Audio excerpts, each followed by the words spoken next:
Добар ден, драги ученици! Јас сум Ана Аврамовска, наставник по географија во Основното училиште Лазо Ангеловски во Скопје. Денеска ќе учиме за влијанието на климатските фактори врз климата на Европа. Што е клима, ученици? Клима е повеќегодишен режим на атмосферските појави и процеси над некое место или делови на земјината површина. Климатските фактори се нарекуваат географските карактеристики на одредена територија кои влијаат врз климата на истата. Такви се географската широчина, влијанието на океаните и морињата, правците на движење на морските струи, правците на протегање на планинските системи, надморската височина на релјефот и правците на дување на ветровите. Географската широчина во Европа, во најголем простор имаме северниот умерен топлински појас и северниот студен топлински појас. Влијанието на климата ги вршат океаните и морињата, тоа се Атлантскиот океан, Северен леден океан и Средоземното море. Атлантскиот океан во Западна Европа ја одредува климата, таа е атлантска. Низ Атлантскиот океан тече топлата голска струја. Таа започнува од Мексиканскиот залив, продолжува преку Атлантскиот океан во Западна Европа и Северна Европа, односно од Пиренејскиот полуостров, островите Велика Британија и Ирска, се до Скандинавскиот полуостров.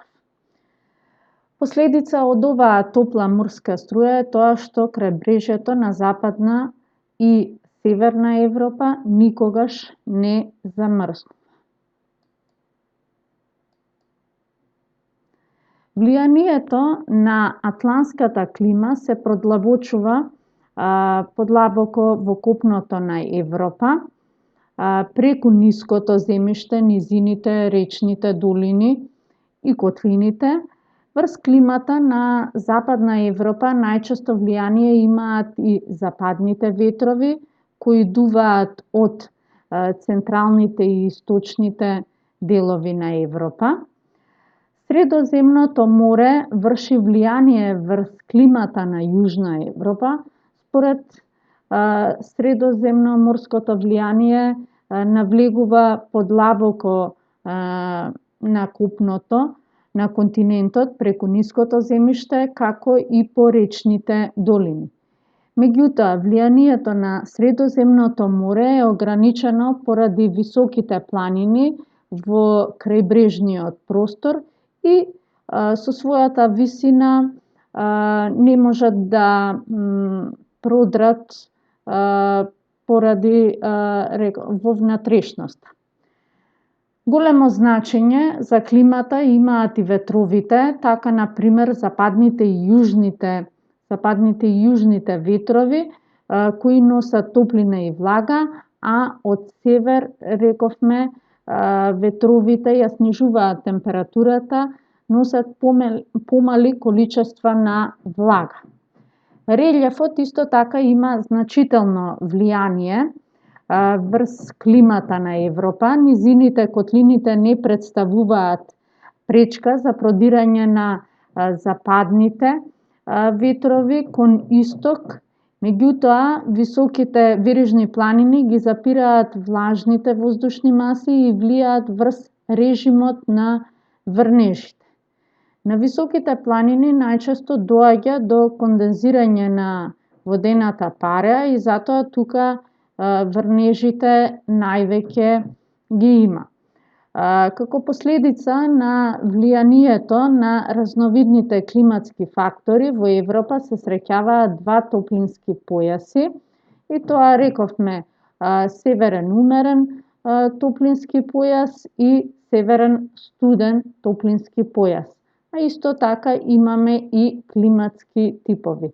Тоа е Атлантскиот тип во Западна Европа, субполарниот климатски тип во северните делови на Европа, умерен континентален тип во поголем дел од Европа, субтропско климатско вегетацијски тип, каде што имаме медитеранската клима во Средоземното море, планинскиот тип на високите планини и полупустински тип кај прикасписката низина. Домашна работа, ученици, да ги поврзлите следните поими, и тоа голска струја, медитеранска клима, планинска клима, правец на дување на ветровите, прикасписка низина. Со следните поими да се поврзат и тоа: климатски фактор, полупустински климатски тип, топла морска струја, Алпи, Карпати и Средоземно море. Се надевам дека ги одговоривте прашањата и сега можете да ги видите одговорите. Ви благодарам на вниманието.